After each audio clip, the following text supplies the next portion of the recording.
Tuhan, shalom Bapak Ibu yang dikasihi Tuhan. Shalom. Shalom semuanya. Shalom. Ya, saya berharap kita memiliki kabar yang luar biasa. Amin. Saya mengundang Ibu Bapak bisa berdiri bersama-sama. Kita akan mulai ibadah kita pada pagi ini. Dan tak lupa menyapa bagi Bapak Ibu yang ada di rumah yang mengikuti ibadah secara streaming. Shalom, selamat pagi semuanya. Kita akan datang kepada Tuhan. Kusanjung kau di tempat tinggi.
Dialah pencipta langit dan bumi dan sekalian isinya. Dialah Tuhan Yesus Kristus, Allah yang setia, Allah yang mulia, Allah yang ajaib, Allah yang luar biasa.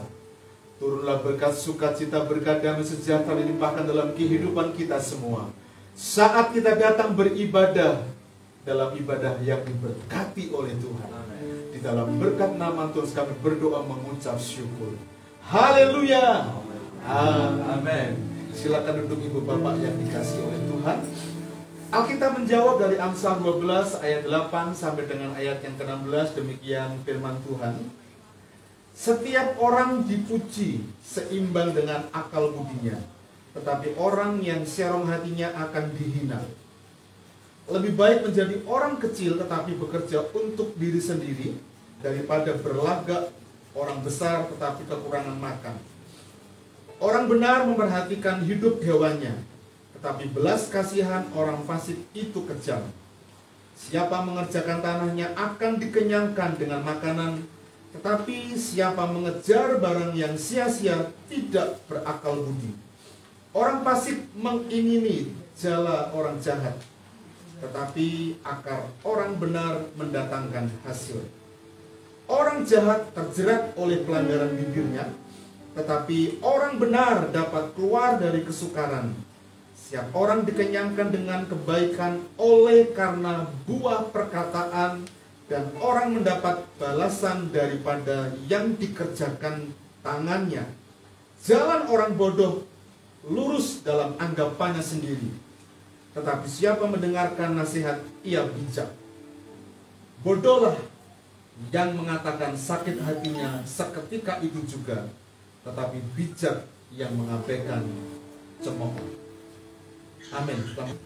Shalom Bapak Ibu Jemaat dan teman-teman semuanya. Shalom. Mari kita semua bangkit berdiri karena kita percaya Roh Kudus tercurah di tempat ini. Amin. Mari kita pujikan dengan semangat puji-pujian pada pagi hari ini.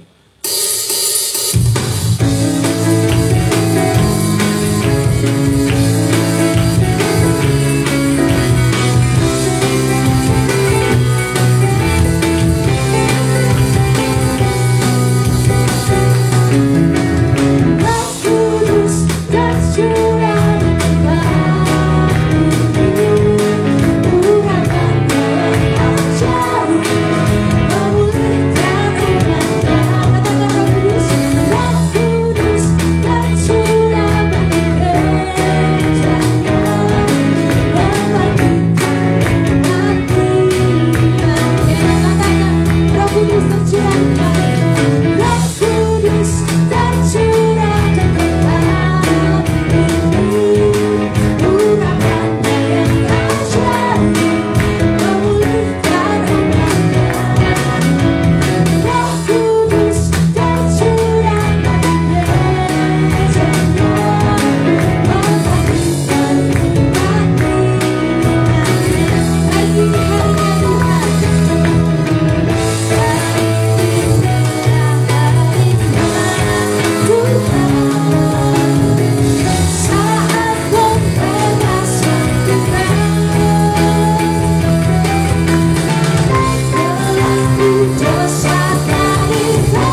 kasih ya Bapak atas segala berkat yang telah Kau limpahkan bagi jemaat-Mu tempat ini. Kami mengucap syukur Tuhan, pada pagi hari ini kami datang dengan tubuh yang sehat, dengan tubuh yang segar. Karena hari ini Tuhan, kami mau memuji, memuliakan dan meninggikan nama-Mu. Berkati ya Bapak, biarlah ibadah kami menjadi ibadah yang menyenangkan hati-Mu dan menyukakan hati-Mu. Terima kasih ya Tuhan, di dalam nama Tuhan Yesus yang percaya katakan amin. Mari kita naikkan pujian, kita tinggikan namanya, karena kita percaya Dia adalah Allah yang kuat dan Allah yang mulia.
Bapak Ibu dapat duduk kembali.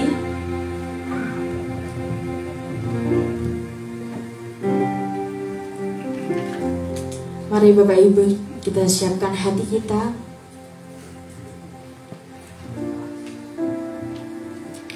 kasih Tuhan.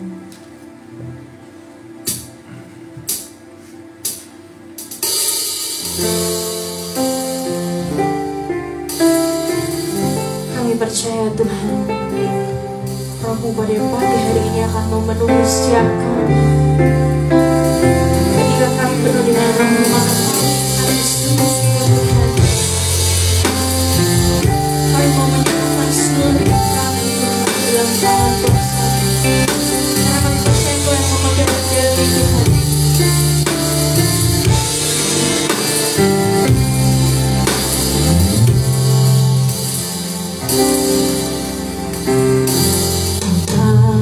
Roh Kudus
Kami bangga, kami bahagia karena kami punya Yesus yang luar biasa. Amin.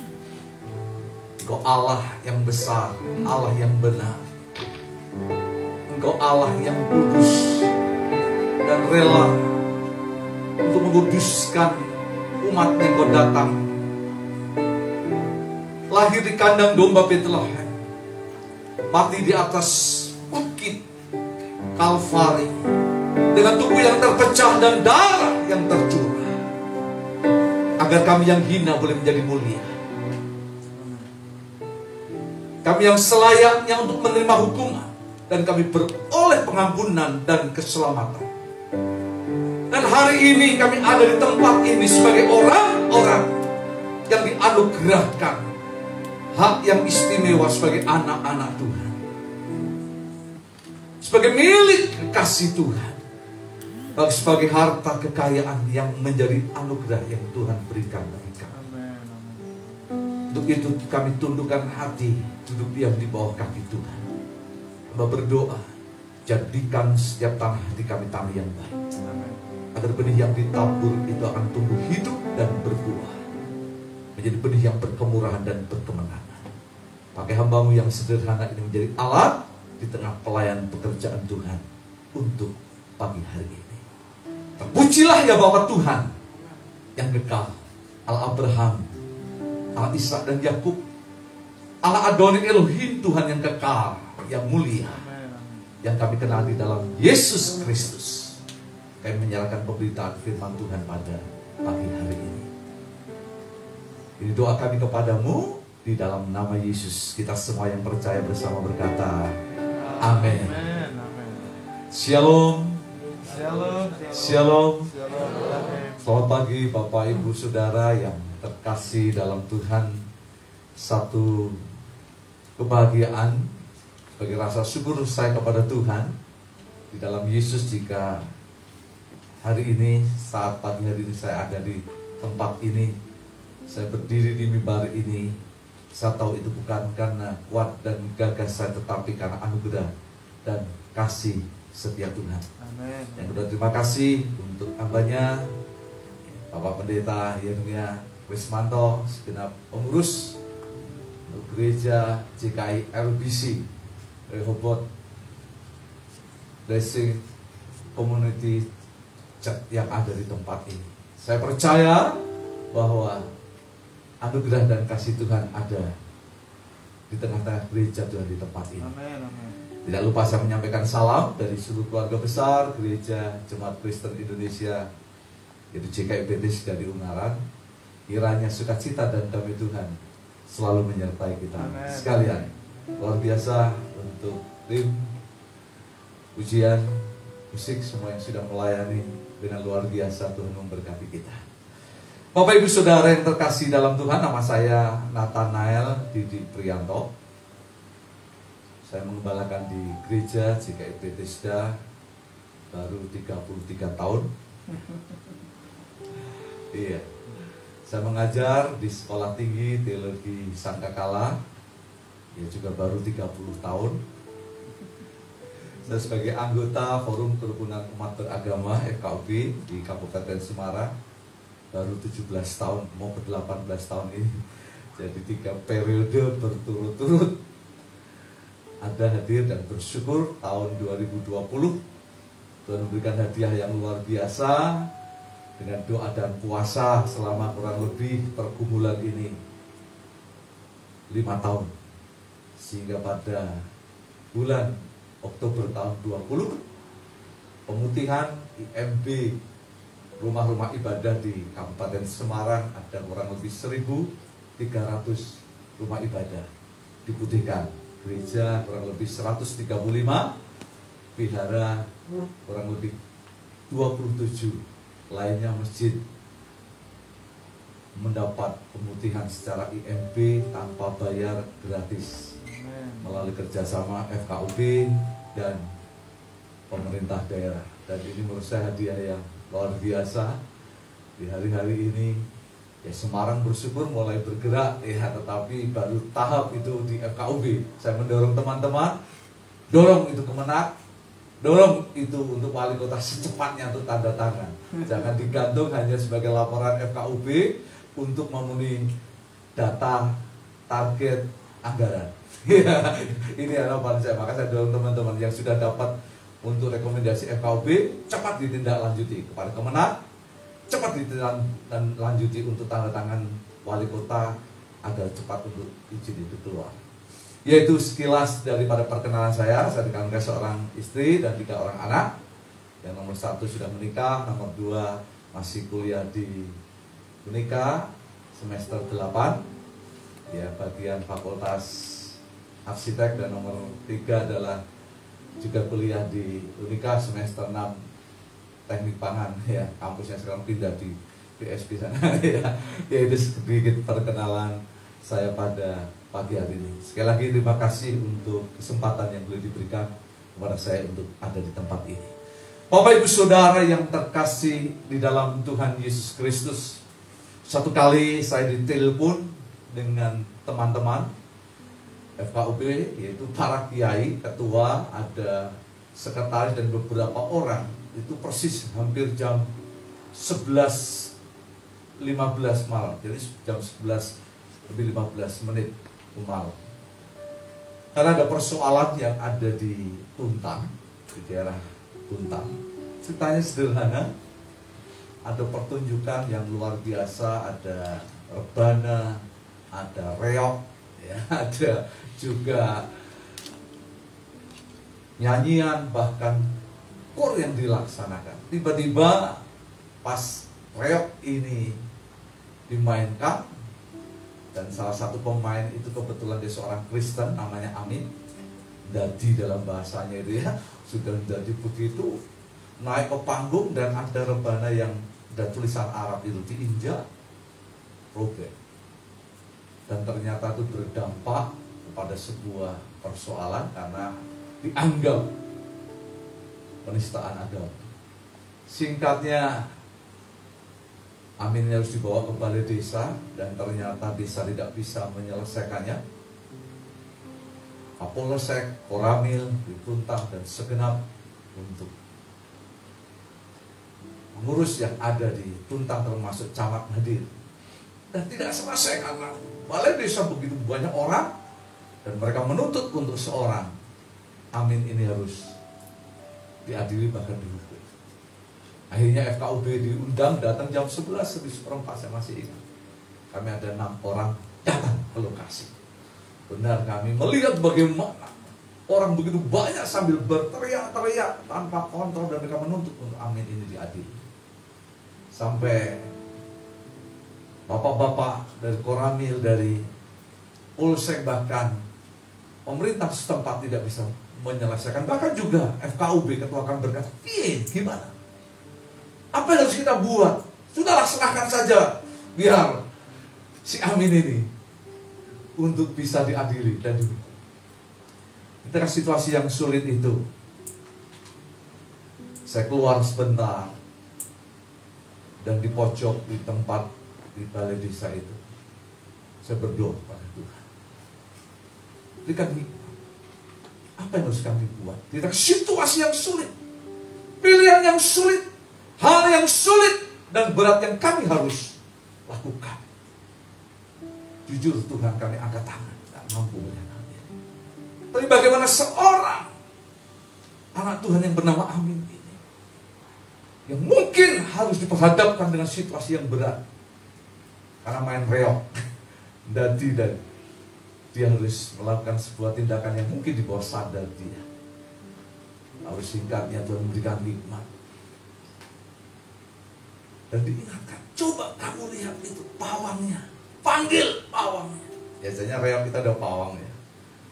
Dan kami berkata kepada Pak Lurah, kami ingin tahu siapa pawang daripada permainan kuda lumping atau reog ini. Ada 5 orang yang berjenggot panjang, cukup tua, datang dan masuk. Dan kami bertanya, Pak, Mbah, apa yang terjadi dengan si Amin ini? Kosok 5 orang tidak bisa menundukkan dan menaklukkan seorang Amin. Dan akibatnya sekarang persoalan menjadi panjang. Mereka tertunduk dan mereka terdiam dan tidak bisa berkata apa-apa. Lalu semakin Tuhan itu memimpin dan menolong melalui pekerjaan Roh Kudus. Saya katakan kepada Amin, Min, mulai hari ini jangan lagi kamu bermain kuda lumping atau reog. Sebab pawang-pawang seperti tidak bisa menaklukkan kamu. Dan kalau terjadi seperti ini pada Amin yang lain, apa yang terjadi dengan Kabupaten Semarang? Khususnya yang sedang dialami ini. Amin hanya angguk-angguk saja. Tetapi di tengah situasi yang seperti ini, orang banyak yang berdiri di balai desa itu. Mereka acungkan tangan dan berkata, tidak bisa. Amin harus tetap main. Tidak boleh Amin untuk pensiun main kuda lumping atau reog ini. Saya baru tahu ternyata Bapak Ibu, Amin ini role-nya di reog ini. Kalau tidak ada dia, sepi. Nggak ada dia, pertunjukannya tidak ramai. Lalu secepatnya saya berkata, kalau begitu, sekarang kita putuskan. Jika Amin tetap main reog, dan tetap dia bermain kuda lumping. Silakan tinggalkan tempat ini. Luar biasa. Satu persatu gerombol mereka pergi, dan dalam waktu yang singkat pada desa sepi, dan tinggal kami, pemerintah, staf, camat, lurah, dan beberapa kiai di FKOB saya ada di situ. Berarti persoalannya selesai. Kami pulang di tengah jalan, para kiai ini, Pak Pendeta, bahwa aku dikandani ilmumu ki opo? Jimatmu ki apa? Kok bisa begitu cepat dan begitu selesai persoalan dan sekarang menjadi putih? Disitulah saya diingatkan. Orang yang percaya Yesus dan orang yang tidak di dalam Yesus itu berbeda. Ada perbedaan. Bahkan saya ingatkan, orang percaya yang hidup dengan Roh Kudus akan berbeda dengan orang percaya yang hidup dengan daging. Apa dikatakan di dalam Galatia pasalnya yang kelima, ayat yang ke-24 dikatakan bahwa daging itu akan menghasilkan pekerjaan-pekerjaan daging. Tapi Roh Kudus itu akan menghasilkan hal-hal, perkara-perkara roh dalam hidup kita. Itu sebabnya Bapak Ibu Saudara yang terkasih di dalam Tuhan Yesus Kristus, hari ini tema yang diberikan kepada saya adalah hidup dipenuhi Roh Kudus. Satu tema yang luar biasa, yang membuat sebuah perbedaan kita dengan mereka yang tidak percaya Yesus. Yang membuat perbedaan orang-orang yang masih hari ini bertahan, hidup berjalan dengan pimpinan Roh Kudus, dan mereka yang berusaha mengandalkan kekuatan pikiran, daging, dan kemanusiaan. Untuk itu kita akan lihat tema kita pada kesempatan pagi hari ini. Mari kita akan baca Efesus pasalnya yang ke-5 ayat yang ke-18. Efesus pasalnya yang ke-5 ayat yang ke-18. Mari kita akan baca firman Tuhan ini, tema ini bersama-sama pagi hari ini. Efesus pasalnya yang ke-5 ayat yang ke-18. Mari kita akan baca firman Tuhan ini bersama-sama. 1, 2, 3.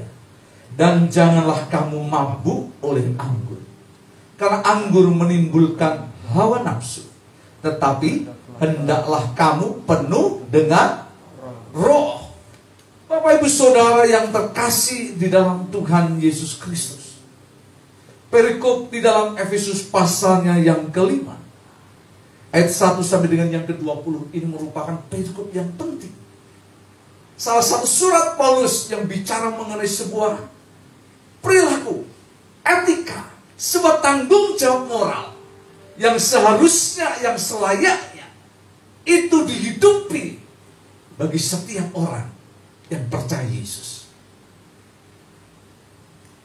Saya yakin bahwa kita dipanggil dan dipilih tidak saja untuk menjadi percaya dan menerima Yesus sebagai Tuhan dan Juru Selamat kita. Saya yakin ini kita sudah lewati. Tapi ada satu tugas dan tanggung jawab bagaimana kita hidup sebagai orang-orang yang percaya kepada Yesus. Dalam bahasa yang sederhananya, hidup sebagai seorang Kristen. Hal apa yang harus kita lakukan? Hal apa yang harus kita kerjakan? Hal apa yang harus kita perbuat? Dan inilah yang Paulus dorong melalui nasihatnya di dalam Efesus pasal yang ke-5 ayat 1 sampai dengan yang ke-20. Maka tema atau judul perikop ini adalah hidup sebagai anak-anak terang. Sebagaimana Yesus berkata dalam Matius pasal 3, 13. Kamu adalah terang dunia. Maka kamu harus menjadi terang bagi dunia. Bagaimana kita hidup sebagai anak-anak terang? Dinyatakan di dalam perikop ini kalau kita membaca di dalam ayat 1 dan 2. Yaitu hidup sebagai penurut-penurut Allah. Artinya apa? pelaku-pelaku akan kebenaran Tuhan.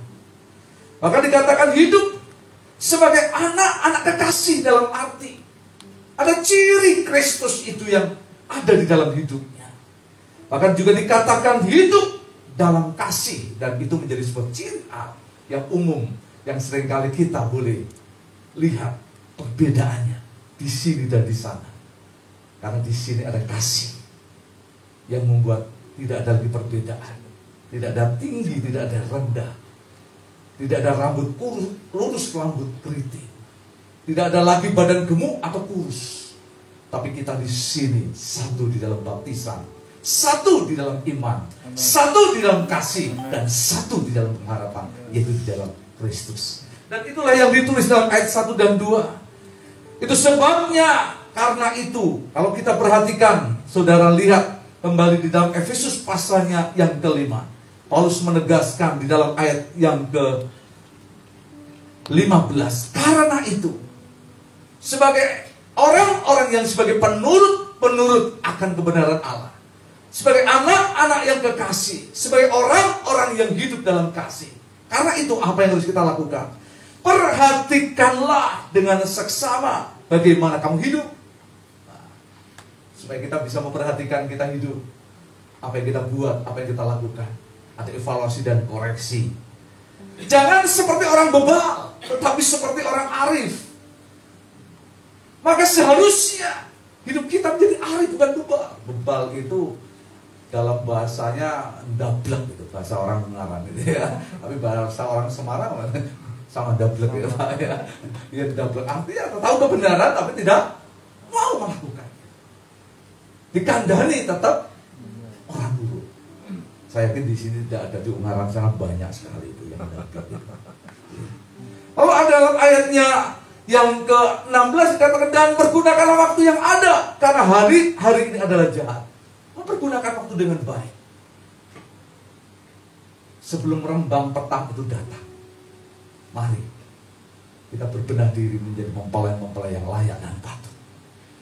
Sehingga ketika mempelai itu datang, kita sudah kedapatan siap untuk menyambutnya.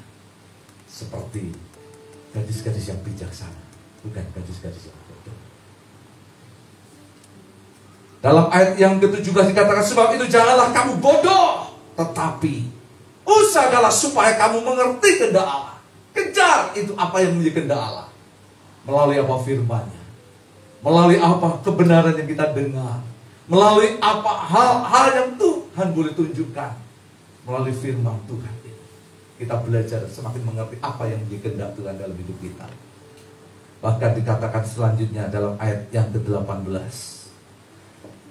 dan janganlah kamu mabuk oleh anggur, karena anggur menimbulkan hawa nafsu, tetapi hendaklah kamu penuh dengan Roh. Dan inilah yang akan kita pelajari bersama. Selayaknya, sepatutnya, sebagai orang-orang yang hidup di dalam Kristus, tidak saja kita hidup dalam kearifan, kita hidup mengejar kehendak Allah, kita mampu mempergunakan waktu dengan baik, dan kita tidak menjadi orang yang mabuk oleh anggur, artinya mungkin oleh anggur duniawi, oleh situasi yang seringkali menggoncang dan membuat kita justru menjadi kalang kabut. Tetapi kita bersiap diri, hidup sebagai seorang anak-anak Tuhan yang penuh dengan Roh Kudus. Dan inilah yang kita akan bersama-sama renungkan. Bicara mengenai hidup penuh dengan Roh Kudus, itu adalah bukan pilihan tetapi panggilan hidup saudara dan saya. Ketika kita menerima Yesus, percaya sudah menjadikan Tuhan sebagai juru selamat dalam hidup kita, maka Roh Kudus itu berkenan tinggal hadir ada dalam hidup kita, menguasai, mengendalikan pikiran, perasaan, dan kehendak kita, sehingga kita berjalan, kita terus untuk berdiri, bahkan kita jongkok, kita mau angkat tangan, kita mau angkat kaki, kita mau tepuk tangan, atau kita mau bergerak, semua seizin, sesuai dengan apa yang menjadi kehendak dan perintah Roh Kudus. Kalau diberikan contoh seperti ini, pemain bass, namanya siapa, Mas? Noel ya, Noel. Kalau Roh Kudus itu bekerja, Mas Noel, berdiri. Berdiri. Iya, Roh Kudus berkata. Iya, duduk. Iya. Angkat tangan kiri. Iya. Sambil berdiri, angkat tangan kirimu. Iya, letakkan HP-mu. Iya. Semua yang dilakukan seizin, sesuai dengan apa yang duduk. Iya. Nah, ini yang begini yang kadang-kala hati-hati. Ya. Roh Kudus belum berkata, duduk. Iya, sekarang. Sederhana. Seluruh pikiran, perasaan, dan kendaknya dituntut, dipimpin, dikendalikan. Ketika kita mau bekerja, ada doa yang disiapkan, dinaikkan. Ketika kita mau tidur, kita juga berdoa dan menaikkannya. Bukan ketika di hadapannya ada ayam, doanya cepat-cepat selesai. Kalau di hadapannya ada ikan mungkin asin, doanya lama. Sampai ada bahasa, ubahkan ikan asin rasanya menjadi ayam goreng. Tetapi saya yakin ini bukan seperti apa yang kita harapkan, tetapi Roh Kudus yang mengendalikan, menguasai, dan memimpin hidup kita. Memang dalam pengertian mungkin ada orang memberikan banyak penafsir. Dua pengertian. Yang pertama adalah Roh Kudus memenuhi kehidupan seseorang secara temporal. Bisa ditandai dalam pengertian kehadiran Roh Kudus itu bisa melalui mujizat. Karena satu kali orang tua saya masuk di Elizabeth 18 hari di ruang HND, ditangani Profesor Sumanto dengan Dr. Doni waktu itu. Peristiwa yang terjadi tanggal 26-27 Februari 2007.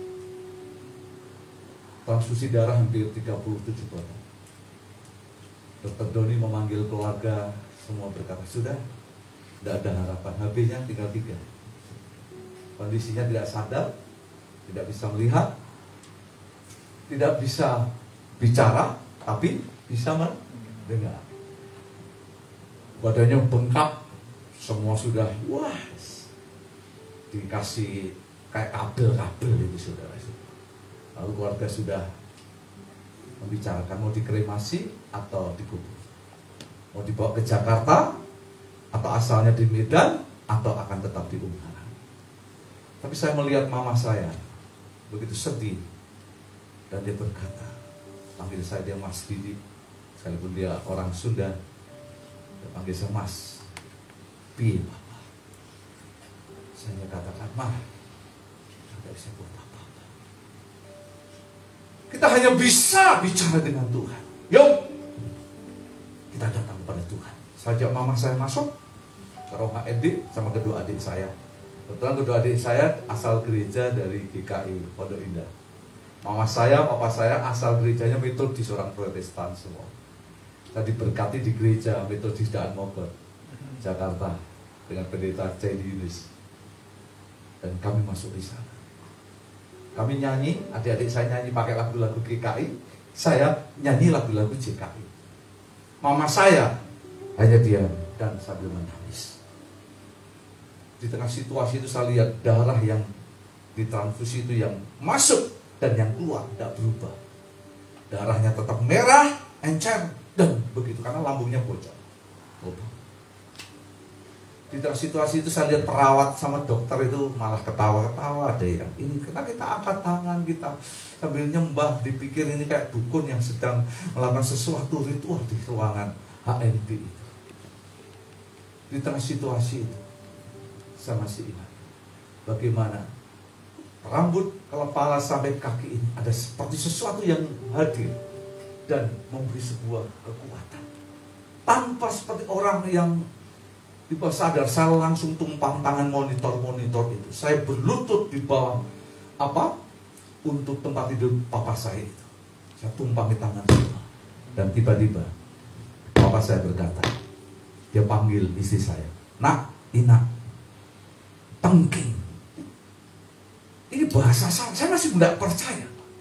Lalu yang kedua panggil saya, Mas Didi, tengking. Tambah kaget saya, sampai 3 kali.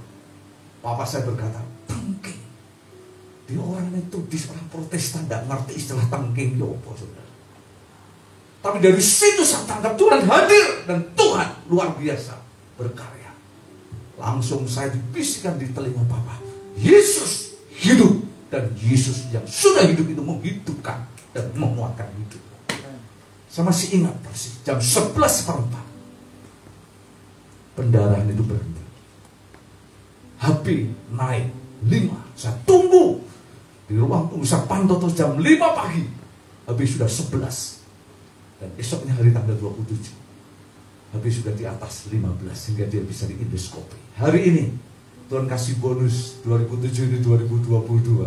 Masih 15 tahun Tuhan tambahkan usia untuk papa saya. Usia 86 tahun. Masih sehat, motong rumput sendiri, masih macul dan masih berkarya luar biasa. Saya tahu itu pekerjaan Tuhan. Dan saya ngerti kalau itu diulang lagi belum tentu saya bisa melakukannya.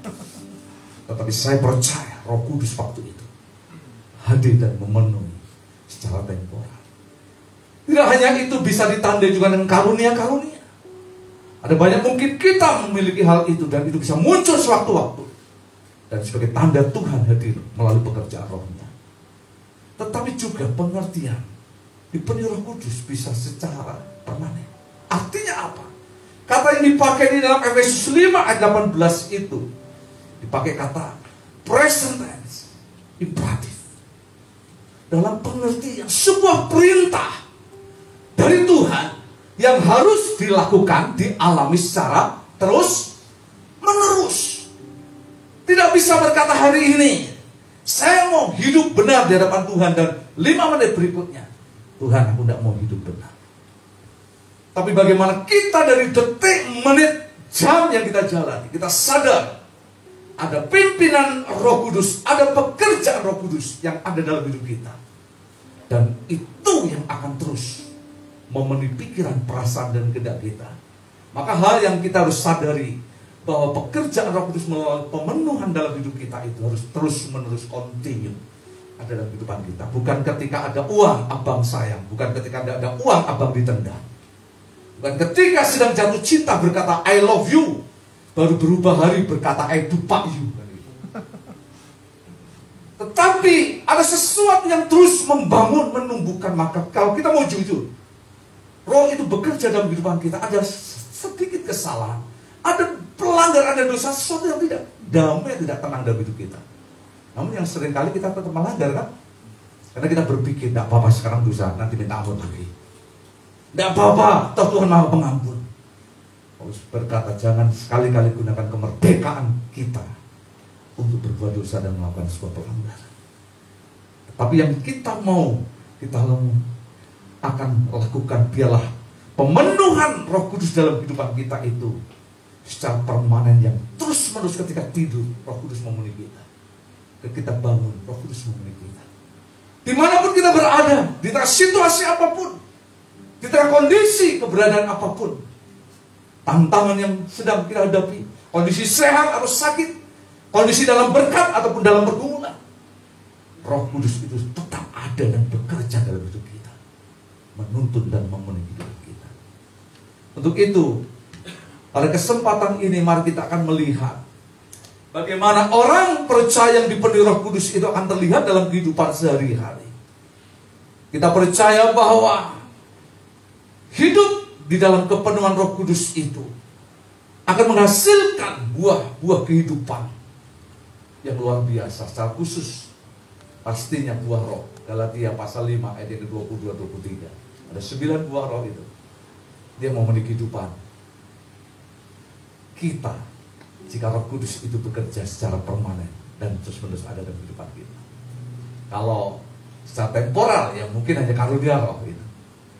Tapi buah roh tidak bisa dipungkiri. Mereka hidup dalam kepenuhan roh, tidak lihat apakah ada 9 buah roh itu ada dalam kehidupan orang itu.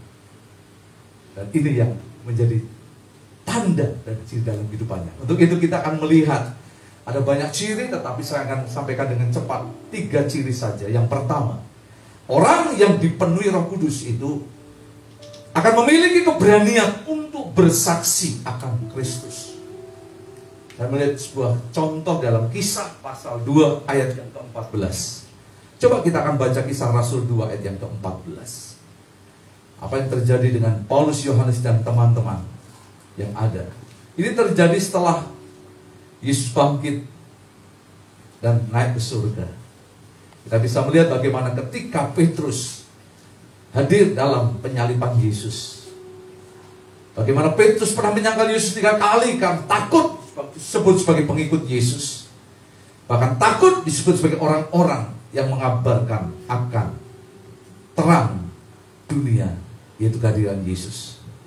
Tapi lihat dalam Kisah 2 ayat yang 14, saya ingin bacakan untuk saudara. Maka bangkitlah Petrus berdiri dengan 11 rasul itu, dan dengan suara nyaring katakan, Petrus berkata kepada mereka, hei kamu orang Yahudi dan kamu semua yang tinggal di Yerusalem, ketahuilah dan camkanlah perkataanku ini. Maka saudara nanti bisa membaca seluruhnya. Saya melihat sesuatu yang luar biasa. Tidak ada ketakutan, tidak ada kegentaran, tidak ada kebimbangan, tetapi Petrus begitu berani dan yakin. Apa yang dia boleh pahami, yang dia boleh percayai mengenai siapa Yesus. Maka luar biasa kalau kita lihat dalam khotbah Petrus ini. Akibatnya 3.000 orang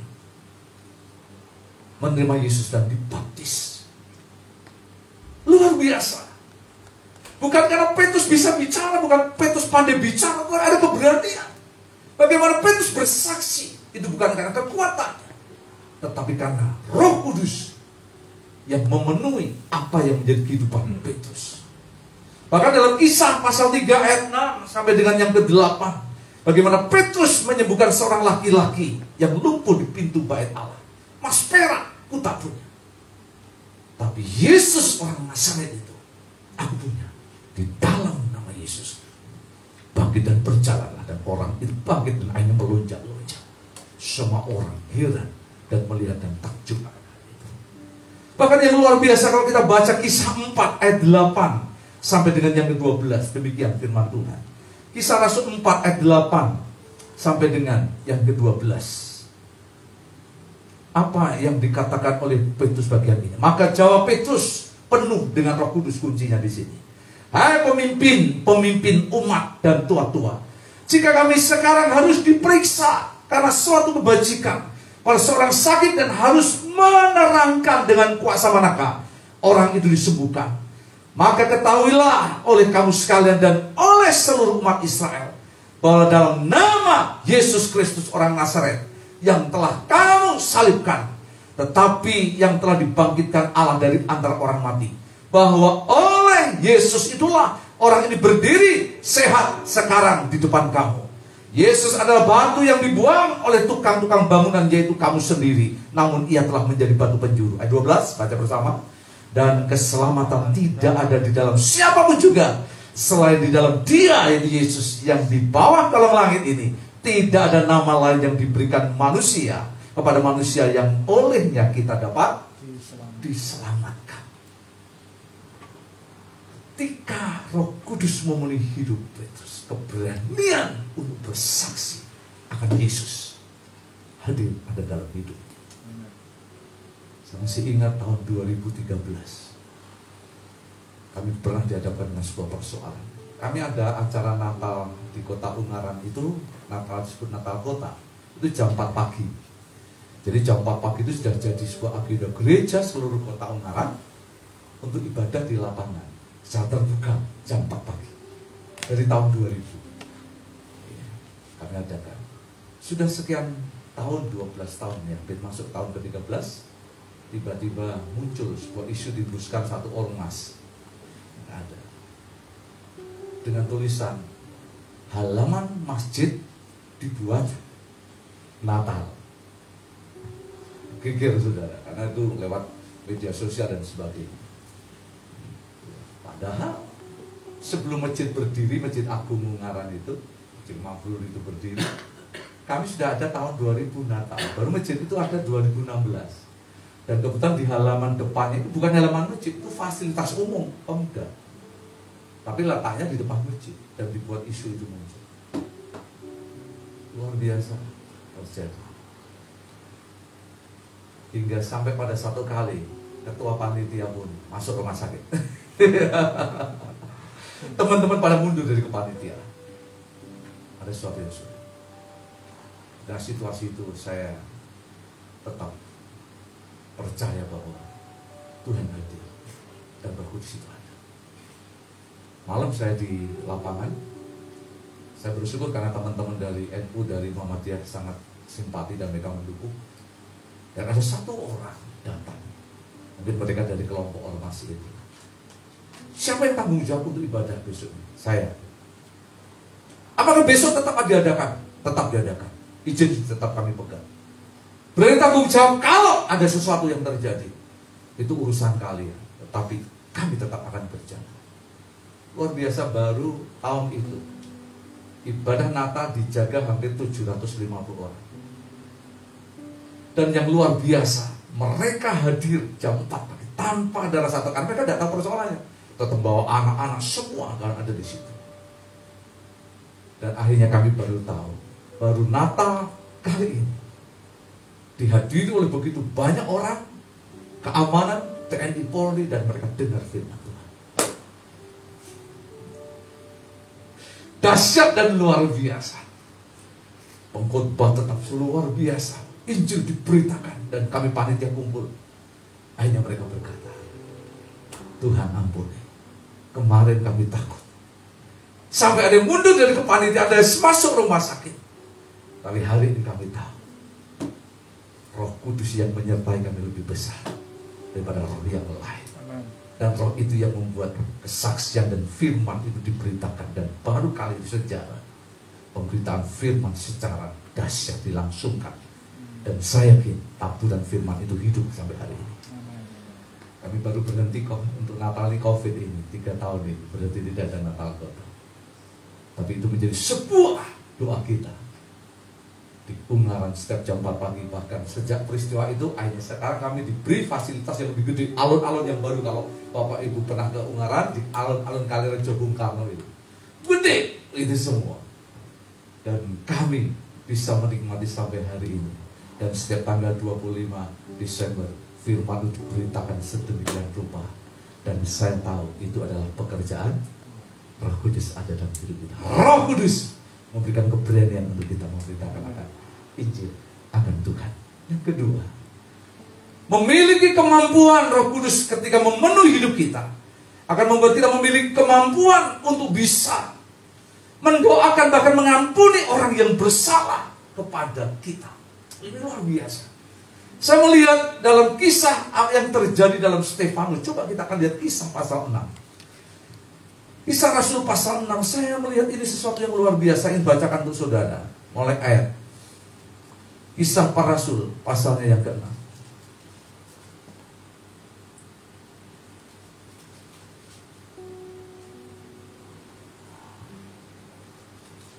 Maksud saya pasal yang ke-7. Kisah para Rasul pasalnya yang ke-7. Mulai ayat yang ke-54.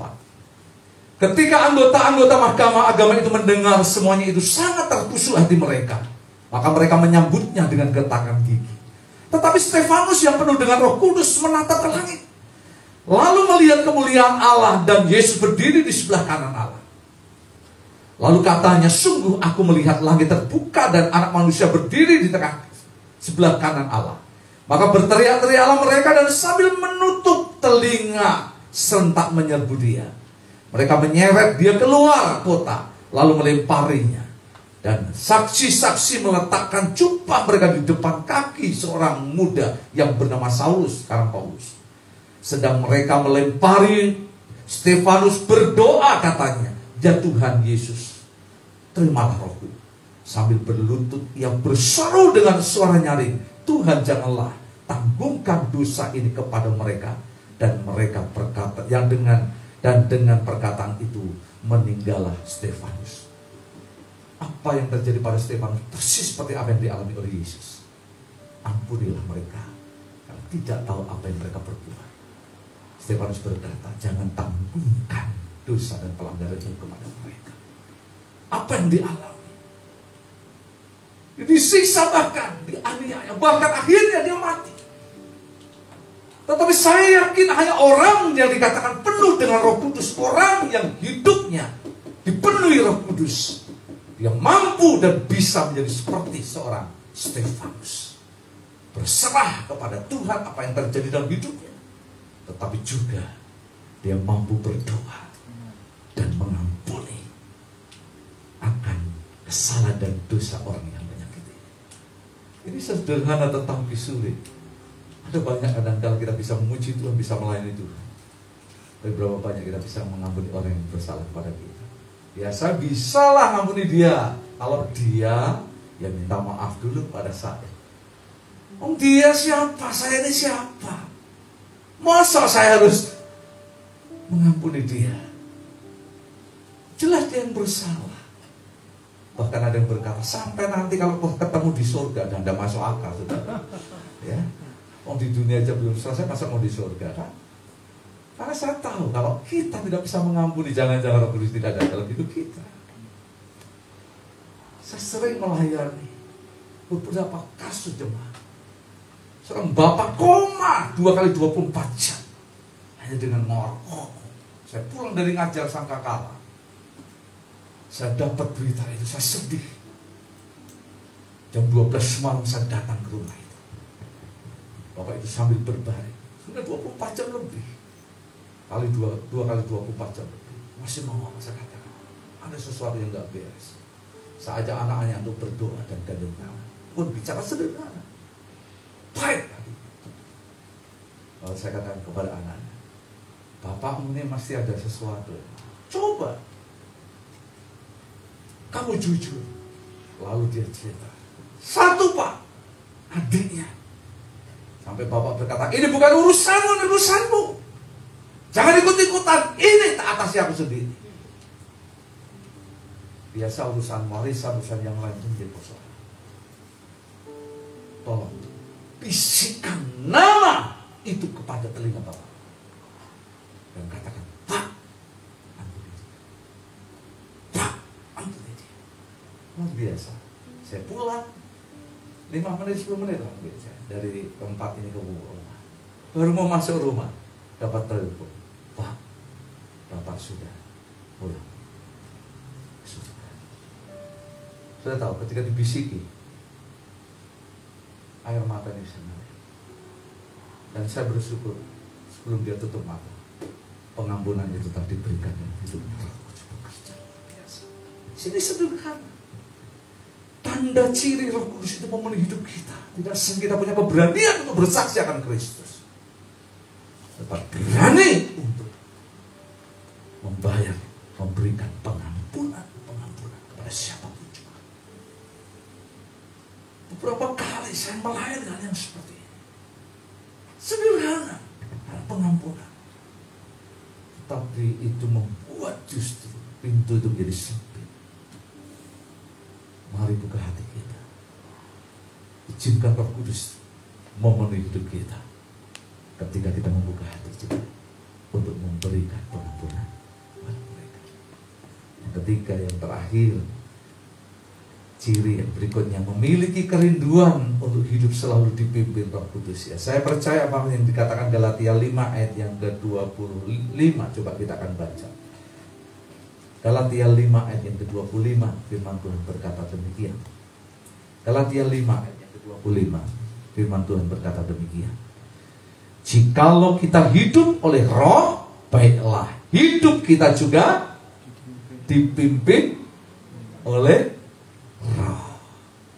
Maka Roma 8 ayat yang ke-14, jika kita adalah anak-anak Allah, maka kita akan dipimpin oleh Roh Allah. Sederhana yang terjadi. Coba Mas Orne maju lagi. Sekarang maju ke sini. Ya, tadi diberdiri, sekarang ke sini sama saya. Iya. Yang namanya dipimpin oleh Roh Allah itu selalu ingin dekat. Betul enggak? Enggak mau jauh. Dekat. Iya, bukan begini. Dekat. Iya. Iya. Capek. Nah, sudah punya pacar? Oh belum, jangan khawatir. Kalau di Semarang tidak ada, di Ungaran, di Kendal banyak. Ya. Betul nggak? Kalau tidak dipimpin oleh Tuhan, ya jalan dewi, golek dewi. Sana aja golek dewi lah, terserah kan. Dirang itu jalan sana, ya. Jalan sana maksudnya, ya. Balik lagi, ya. Ya bingung, sini lagi dekat. dekat. Jangan khawatir. Aku Tuhan yang selalu memimpin hidupmu. Hati-hati jalan. Ya, lihat belokan. Ya, stop. Wewe gombel. Belok sana. Iya. Sebentar. Kuntilanak sana. Iya. Yang dekat ini Pak Pendeta. Iya. Dipimpin Tuhan. Betul. Selalu dekat dengan Tuhan. Tuhan tidak akan ragu. Naik. Iya naik. Betul. Lu betul enggak? Saudara pernah merasakan bagaimana Tuhan menggendong hidup saudara? Betul? Tidak pernah ragu. Dipimpin Tuhan. Yakin. Hidup dipenuhi roh itu harus punya satu keyakinan bahwa ada Tuhan, ada roh yang selalu menyertai kita. Harus berkata, jika Tuhan di pihak kita, siapa yang dapat melawan kita? Thomas itu berkata, bersama Tuhan kita dapat melakukan perkara yang gagah perkasa. Hari ini saya pastikan zaman akan menjadi sulit, situasi akan menjadi berat. Tapi ketika kita yakin ada roh Tuhan yang memenuhi kita, engkau lebih daripada orang yang menang, dan kita akan selalu menang karena Roh Kudus menyertai kita. Tuhan memberkati. Amin. Silakan. Dialah firman Tuhan yang sederhana untuk pagi ini, membuat kita menjadi sadar hidup saudara dan saya perlu Tuhan. Mari kita berdoa. Ku sembah kudus, kudus, kuduslah Tuhan, sanjung Kau mulia Bapa, mulia bagimu. Ku sembah kudus,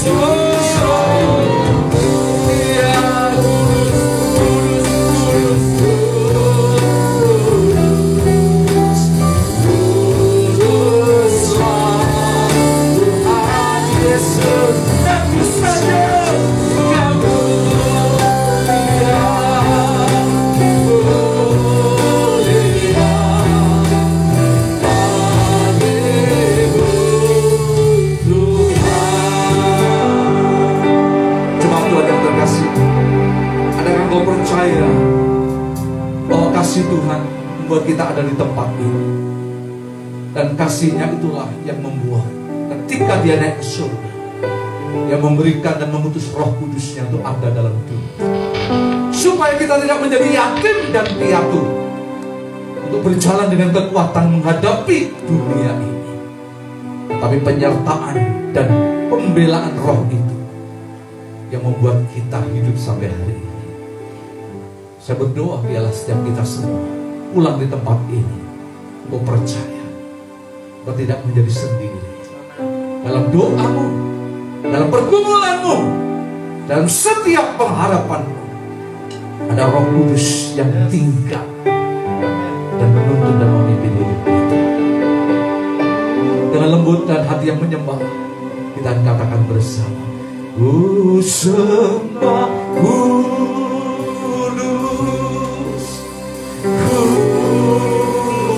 dan jemaat bangkit berdiri bersama-sama.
Biarlah firman-Mu yang sederhana ini mengingatkan kepada kami karya Roh yang Kudus itu hidup sampai hari ini dan tetap ada dalam kehidupan kami. Kami bangga, kami bersyukur karena kami punya Roh yang Kudus yang senantiasa menyertai kehidupan kami. Biarlah pagi hari ini hidup dipenuhi Roh Kudus, dan itu menjadi sebuah panggilan hidup kami, sehingga kami bisa membedakan mana kehendak Tuhan dan apa yang menjadi kehendak dunia. Kami dipanggil untuk menjadi terang dunia, hidup sebagai penurut-penurut akan firman Tuhan, hidup sebagai orang-orang yang dikasihi Tuhan. Dan biarlah kami selalu untuk menjadi berjaga, tidak menjadi orang yang bebal, tapi menjadi orang yang arif, menjadi orang yang berjalan dengan kehendak Tuhan, bukan arus dunia. Kami bukan lagi orang yang dimabukkan oleh anggur duniawi, tapi hidup dipenuhi dengan Roh yang Kudus. Untuk itu jemaat, jika kau ingin rindu untuk berdoa bersama dengan saya, letakkan tanganmu di dadamu dan katakan, Tuhan terima kasih untuk Roh yang Kudus yang Kau anugerahkan dalam hidup kami.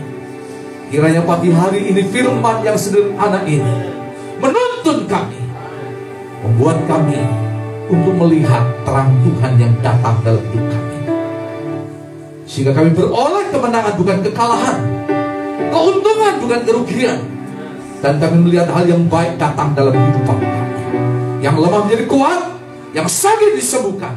Dan kami berdoa di dalam nama Yesus, Roh Kudus hadir dan tinggal di dalam kehidupan kami. Biarlah kami mau berjalan bersama Tuhan dalam langkah hidup kami. Terima kasih untuk firman, berkati gereja GKI RBC tempat ini. Hamba-Mu Bapak Pendeta Yirmia Wismanto dan keluarga beserta dengan pengurus, kami akan melihat sebuah sejarah perjalanan melalui Injil Tuhan. Tidak saja kota Semarang, Jawa Tengah, Indonesia, bahkan dunia melalui gereja ini. Diberkati Tuhan, oleh karena ada pekerjaan Roh Kudus yang ada di tempat ini. Berkati generasi muda yang luar biasa, menjadi generasi anak panah yang tajam dalam hidup mereka. Terima kasih Bapak menjadi bagian hidup kami untuk firman dan kebenaran yang sudah sampaikan. Kami berdoa di dalam nama Yesus yang diberkati Tuhan bersama berkata, amin. Berikan kemuliaan bagi Dia. Haleluya, haleluya, haleluya. Silakan duduk. Kita akan datang kepada Tuhan Bapa di surga. Hati kami melimpah dengan ucapan syukur untuk berkat yang Tuhan limpahkan dalam kehidupan kami. Kami menikmati kehadiran Tuhan pagi ini. Kami menikmati pertolongan Tuhan pagi ini. Bahkan kami menikmati hal-hal yang baru Tuhan, yang Tuhan karuniakan lewat pesan Tuhan, lewat hamba-Mu Pastor Didi yang telah jadi berkat buat kami. Biarlah anugerah kasih sayang pembelaan Tuhan nyata di gereja di mana beliau melayani sebagai kepala jemaat di GKI Bethesda Ungaran. Tuhan, Engkau menolong. Pakai hamba-Mu ini Tuhan, kemanapun Engkau utus, jadi berkat, jadi alat Tuhan yang istimewa. Terima kasih Tuhan untuk suara Tuhan yang dapat kami dengar dan jelas pagi ini Tuhan. Biarlah kasih Tuhan melimpah di hidup kami.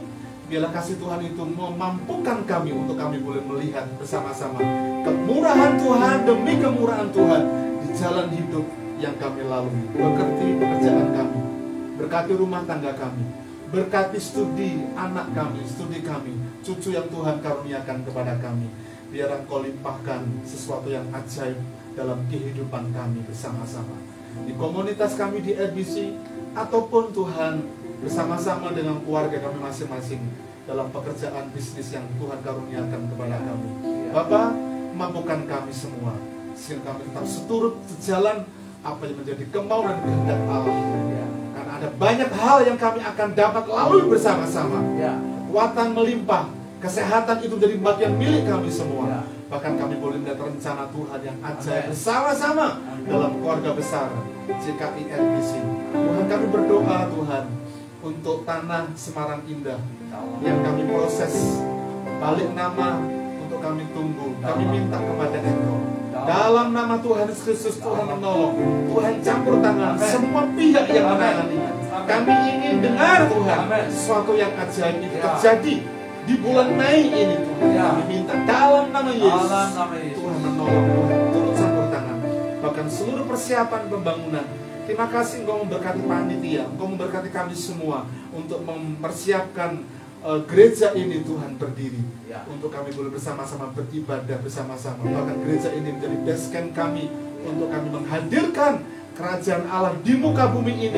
Kemanapun kami pergi, biarlah kerajaan Allah itu hadir lewat kehidupan ini Tuhan. Tuhan menolong, Tuhan campur tangan. Berkati juga untuk ibadah-ibadah kami yang akan datang. Ibadah kenaikan Yesus ke surga pada tanggal 26 Mei yang akan datang, yang akan kami lakukan dengan baptisan. Bapa, Engkau menolong, turut campur tangan, bekerja dengan kuasa Tuhan. Terima kasih Tuhan Yesus, anugerah-Mu melimpah, berkat-Mu melimpah. Tuhan menolong seluruh pengurus RBC yang ada, berikan kekompakan, kesehatian di antara kami, dan nama Tuhan dimuliakan. Terima kasih Tuhan Yesus.